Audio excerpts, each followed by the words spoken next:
Bom dia, queridos irmãos e irmãs. Quero compartilhar com vocês um pouco do nosso estudo de ontem, do capítulo 12 do livro de Atos dos Apóstolos. Antes de mais nada, é necessário explicar algumas coisas nesse texto. Em primeiro lugar, no Novo Testamento existem vários Herodes.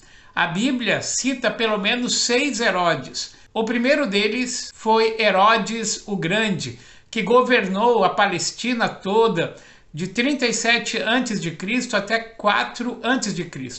Ele fez a grande reforma no Templo de Jerusalém, que ficou conhecido como o Templo de Herodes. Foi ele também quem recebeu os magos na época do nascimento de Cristo e que por isso mandou matar os meninos com menos de 2 anos de idade. Após a sua morte, seus filhos o sucederam: Herodes Arquelau, Herodes Antipas e Herodes Felipe. Depois deles vieram ainda Herodes Agripa I e Herodes Agripa II. Foi diante de Herodes Agripa II que o apóstolo Paulo esteve frente a frente para fazer a sua própria defesa.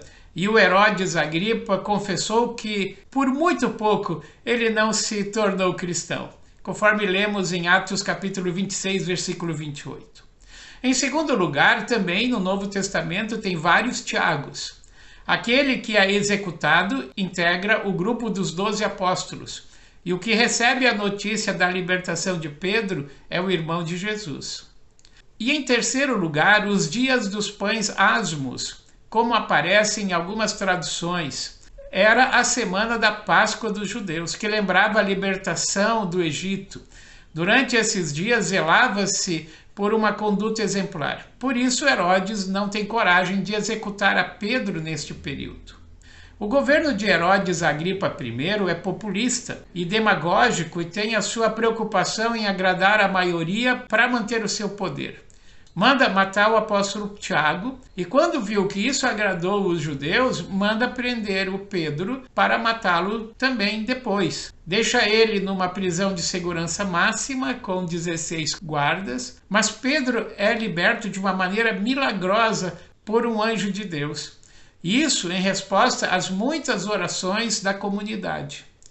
Herodes então culpa os guardas e manda matá-los.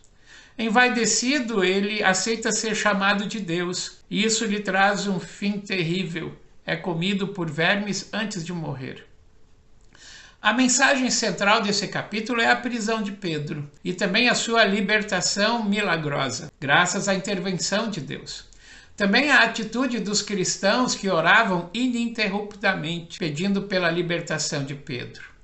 Vimos também que precisamos reaprender a orar diariamente, intercedendo pelos outros e não somente pelos nossos interesses. Quando a igreja ora e pede pelo que é da vontade de Deus, milagres acontecem e a bênção de Deus é derramada. Não podemos contar apenas com as nossas forças. Deus precisa ser buscado. Por fim, nós vimos que o maior erro de Herodes Agripa I foi se achar Deus. Ele era poderoso, mas ele não era Deus. O próprio Senhor Jesus Cristo nos deu esse exemplo, pois mesmo sendo Deus, ele era obediente e respeitoso para com o Pai. Nós também devemos lembrar do nosso lugar em relação a Deus. Nós somos criaturas, não Criador. Nós somos filhos, não o Pai.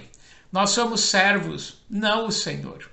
Quando nos esquecemos disso e o nosso ego infla, passamos a nos considerar mais do que realmente somos. E aí nós podemos cair no erro de não dar glória a Deus pelas coisas que acontecem conosco. O estudo foi muito bom. Este foi um resumo. Participe na semana que vem, quando vamos estudar o capítulo 13, que traz o início da primeira viagem missionária do apóstolo Paulo. Fiquem todos com Deus. Até a semana que vem.